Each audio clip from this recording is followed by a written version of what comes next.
আমার রহমত দ্বারা জান্নাতে যেতে চাও নাকি নিজের ইবাদত দ্বারা জান্নাতে যেতে চাও?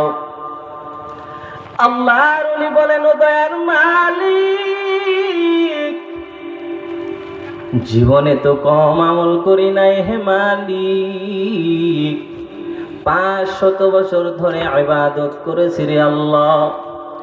দুনিয়ার সবাই যখন ঘুমায়, সবার ঘরের দরওয়াজা বন্ধ, এই কঠিন সময় আমি কনকনে শীতের সময় ঠান্ডা পানি দিয়ে অজু বানাইছি। এই ঠান্ডা পানি দিয়ে অজু বানাইয়া তোমার কদমে সিজদা দিয়েছি। আয় আল্লাহ, আমার ইবাদতের অভাব নাই। আল্লাহ মেহেরবানি করে আমার ইবাদতের মাধ্যমে জান্নাতে যেতে চাই। হাদিসের কিতাবে আসছেন, আল্লাহর বান্দা যুবক এই কথা বলার পরে আমার আল্লাহ তাআলা ওয়াদা করবেন, ফেরেশতারা, আমার এই বান্দার 2টা চক্ষু আমি আল্লাহ দান করেছিলাম, আমার এই বান্দার 2টা চক্ষু একটা পাল্লায় ওজন দাও। এই 2টা চক্ষু এক পাল্লায় দেওয়ার পর অপর পাল্লায় আমার বান্দার 500 বছর ইবাদতের সওয়াবগুলো উঠায় দাও। 500 বছরের সওয়াব আল্লাহর নিয়ামত 2টা চক্ষুর সমান হতে পারে নাই রে মুসলমান। আল্লাহর কসম, এই বান্দার 2টা চক্ষুর নিয়ামত 500 বছর ইবাদত কিছুই হয় নাই। আল্লাহর দেওয়া চোখ, আল্লাহর দেওয়া নাক, আল্লাহর দেওয়া জবান এত সুন্দর। এরে আল্লাহর বান্দা যুবক, একটু মনে মনে ভাব, আল্লাহ কত নিয়ামত দান করেছেন। আল্লাহ আমার জবান দিয়েছেন, জবান দ্বারা কত কথা বলে একটু চিন্তা কর দেখ। আল্লাহ আমার 2টা চক্ষু দান করেছেন, চক্ষু 2টা কত দামি নিয়ামত রে মুসলমান। আমার লক্ষ লক্ষ কোটি কোটি টাকা, আমার টাকার অভাব নাই, কিন্তু আমার কপাল বড় খারাপ। আমি যদি আমার চোখ দ্বারা কিছু দেখতে না পাই, আমার টাকা দিয়ে কি হবে? এরে আল্লাহর বান্দা, আল্লাহর দেওয়া প্রত্যেকটা জিনিস হলো বড় নিয়ামত। আল্লাহর নিয়ামতের শুকর আদায় করবি, আল্লাহ নিয়ামত বাড়ায়া দিবেন। এরে অন্যটুলি এলাকার মুসলমান, ও যুবক, অন্তরের কানটা লাগাইয়া শোন, আল্লাহর দেওয়া নিয়ামতকে ছোট মনে করবি না রে মুমিন। এজন্য আমার আল্লাহ বললেন, ইয়া আইয়ুহাল্লাযীনা আমানু লা তুলহিকুম আমওয়ালুকুম ওয়ালা আওলাদুকুম আন যিকরিল্লাহ ওয়া মান ইয়াফআল যালিকা ফাউলাইকা হুমুল খাসিরুন। দুনিয়ার সম্পদ আর সন্তানের মায়ায় পড়িয়া আমি আল্লাহকে ভুলবি না, আমি আল্লাহর শরণ থেকে যেন গাফিল না হও। রহমাতাল লিল আলামিন বলেন, উম্মাহ শুনে নাও, আত-তাজিরুস সাদুকুল আমিন মা'আন নাবিয়্যিন ওয়াস-সিদ্দীকিন ওয়াশ-শুহাদা'i ওয়াস-সালিহিন। যদি ব্যবসা করো নবীর তরিকায়, তাহলে কেমন দামি জানোনি? সত্যবাদী দিনদার ব্যবসায়ী কেমন দামি। আল্লাহ তাআলা কাল কিয়ামতের ময়দানে সত্যবাদী দিনদার আমানতদার ব্যবসায়ীকে আল্লাহ তাআলা নবীদের সাথে জান্নাত দান করবেন। বলেন সুবহানাল্লাহ। এরে আল্লাহর বান্দা ও ব্যবসায়ী ভাই, নবীদের সাথে যদি জান্নাতে যাইতে চাও, ব্যবসার মধ্যে দুইটা নীতি ঢুকাইয়া নাও। এক নাম্বার, জীবনে যতদিন ব্যবসা করবেন কোনদিন মিথ্যা কথা বলে ব্যবসা করবেন না, কোনদিন মিথ্যা কথা বলে ব্যবসা করবেন না, সর্ব অবস্থায় সত্য কথা বলে বলে ব্যবসা করবেন। দুই নাম্বার, আমানতের জ্ঞান তোমার অন্তরে ঢুকাও রে ব্যবসায়ী ভাই। হালাল ভাবে ব্যবসা করবেন, আল্লাহ তাআলা ব্যবসার মধ্যে বরকত দান করবেন। রহমাতাল লিল আলামিন বলেন, উম্মাত ইন্নাত তুজ্জারা ইহশারুনা ইয়াওমাল কিয়ামাতি ফুজ্জারা ইল্লা মান ইত্তাকা ওয়া বাররা ওয়া সাদাকা। কাল কিয়ামতের ময়দানটা এত ভয়ঙ্কর ময়দান হয়ে যাবে রে মুসলমান। কিয়ামতের ময়দানটা এতই ভয়ঙ্কর, আল্লাহ তাআলা কাল কিয়ামতের ময়দানে দুনিয়ার সব ব্যবসায়ীদেরকে ফাসিক অবস্থায় উঠানো হবে। সমস্ত ব্যবসায়ী গুনাহগার ফাসিক, ইল্লা মান ইত্তাকা ওয়া বাররা ওয়া সাদাকা। ইল্লা বলে আমার নবী বলেন উম্মাত, কিন্তু ওই ব্যবসায়ী গুনাহগার অবস্থায় কাল কিয়ামতের ময়দানে উঠবে না। যেই ব্যবসার মধ্যে সততার গুণ থাকবে, যেই ব্যবসায়ীর মধ্যে আমানতের গুণ থাকবে, ওই ব্যবসায়ীদেরকে আমার আল্লাহ নিরাপদে জান্নাত দান করবেন। সুবহানাল্লাহ। এজন্য ব্যবসার ক্ষেত্রে সততা আমানতদারিতার সাথে ব্যবসা করতে হবে। যেভাবে আবু বকর রাদিয়াল্লাহু তাআলা আনহু ব্যবসা করেছেন, যেভাবে ইমামে আজম নু'মান ইবনে সাবিত আবু হানিফা রাহমাতুল্লাহি আলাইহি ব্যবসা করেছেন, সেইভাবে আমাদেরকে ব্যবসা করতে হবে। তাহলে কাল কিয়ামতের ময়দানে নিরাপদে আমরা নবীদের সাথে জান্নাতে চলে যাব। সুবহানাল্লাহ। ভাইরা আমার, এজন্য ইব্রাহিম নখী রাহমাতুল্লাহি আলাইহিকে প্রশ্ন করা হলো, ইব্রাহিম নখী, আপনার কাছে আমার একটা প্রশ্ন। বলে, কি প্রশ্ন করতে চান বলেন।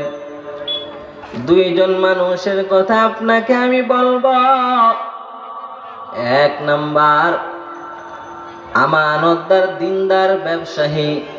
দুই নাম্বার, যেই বান্দা নির্জনে মাওলার দরবারে ইবাদত করে ওই বান্দা। অর্থাৎ নির্জনে মাওলার ইবাদতকারী ভালো নাকি দিনদার আমানতদার ব্যবসায়ী ভালো? জবাব দেন।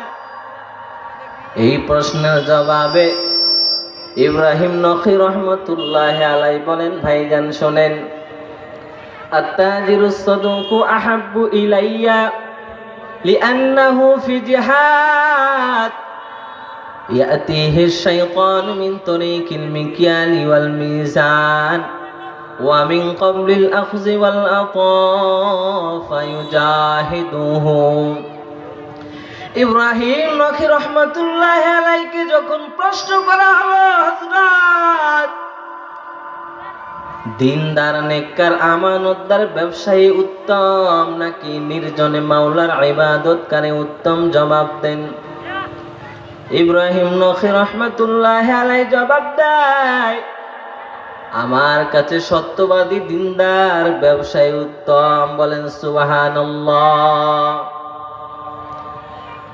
মুসলমান আল্লাহর গোলাম মনে মনে ভাববেন,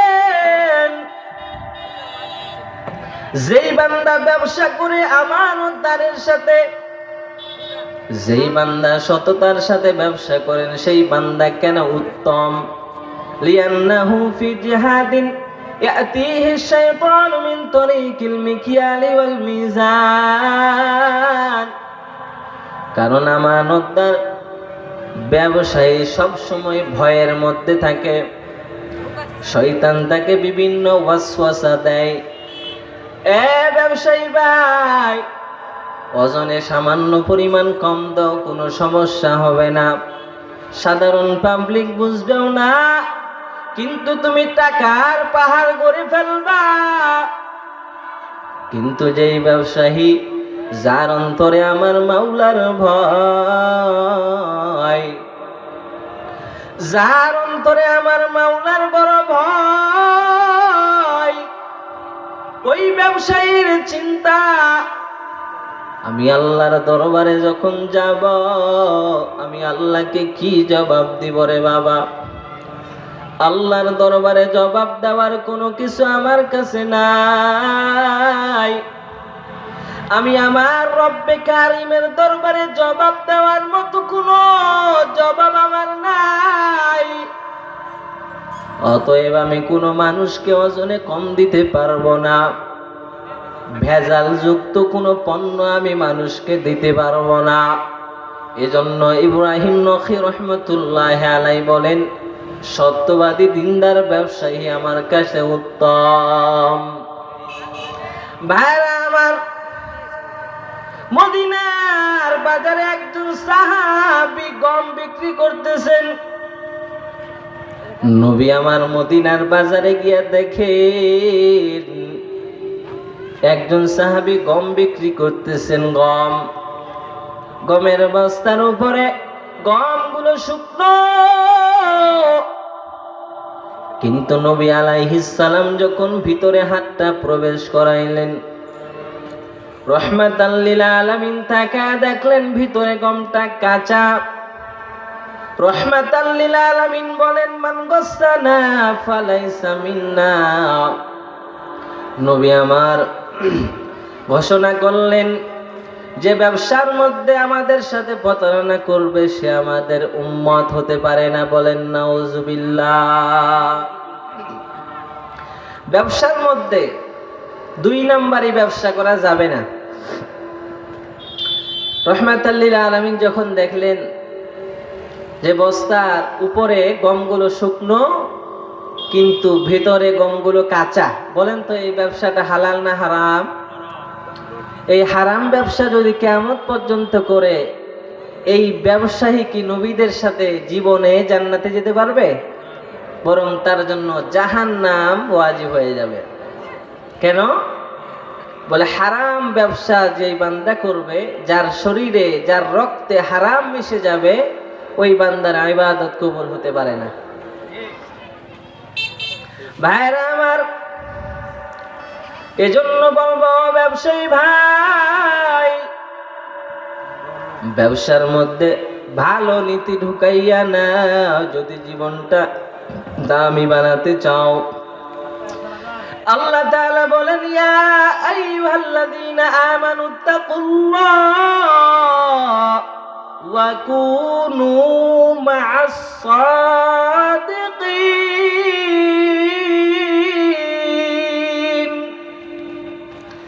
আল্লাহ তাআলা বলেন, ও ঈমানদারেরা, আল্লাহ তাআলাকে বেশি বেশি ভয় করো। ওয়া কুনু মা'আস সাদিকিন, আর সর্ব অবস্থায় সত্যবাদী মানুষের সাথে বসবাস করো। আল্লাহ তাআলা এই আয়াতে কারিমায় দুইটা আদেশ করলেন। এক নাম্বার আদেশের নাম আল্লাহর ভয়। বান্দা যেই কাজ করো না কেন আল্লাহকে ভয় করবা। ব্যবসা করবা সেখানেও আল্লাহকে ভয় করো। যেখানেই যাও না কেন আল্লাহকে ভয় করো রে মুসলমান। গুনার কাজ যখন করো একটু আল্লাহর আযাবের ভয় কর। আল্লাহ তাআলা যদি আমার উপরে গজব চাপিয়ে দেয় আমার কোনো উপায় থাকবে না। এজন্য সর্ব অবস্থায় আল্লাহর ভয় অন্তরে ঢুকায় নাও। এরে মুসলমান, আল্লাহর গোলাম, দুই নাম্বার সর্ব অবস্থায়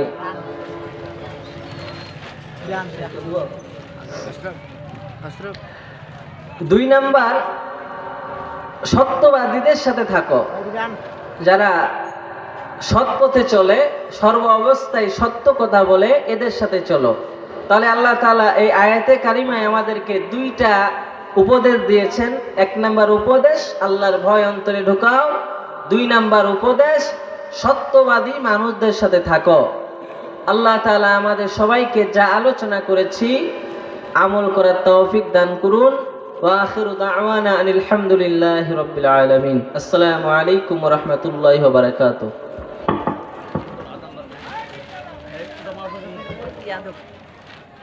আসিফ, দেখি মোবাইলটা দেখি আমার।